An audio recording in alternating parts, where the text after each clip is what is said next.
तो चलिए बेटा फटाफट से एक क्विक रिवीजन कर देते हैं और समझते हैं equation of motion by graphical method. तो सबसे पहले आज हम फर्स्ट इक्वेशन ऑफ मोशन की डेरिवेशन देखेंगे ग्राफिकल मेथड से। तो आपके सामने एक ग्राफ है बेटा, जो वेलोसिटी टाइम ग्राफ है, और वेलोसिटी टाइम ग्राफ का जो स्लोप होता है वो एक्सेलरेशन को रिप्रेजेंट करता है। तो सबसे पहले हम स्लोप का ही फॉर्मूला लिखते हैं बेटा। जो स्लोप है हमारा, उसका फॉर्मूला क्या होता है, राइज अपॉन में रन।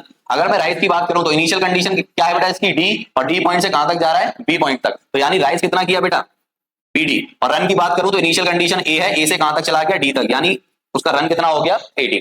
अगर मैं यहां पर बीडी की वैल्यू की बात करूं तो जरा देखो बेटा इस डायग्राम को ध्यान से, यहां से बी से लेकर सी तक की वैल्यू कितनी है, बी, और डी से लेकर सी तक की वैल्यू कितनी है, यू। तो अगर मुझे बीडी की वैल्यू निकालनी है तो मैं क्या लिख सकता हूं, वी माइनस यू।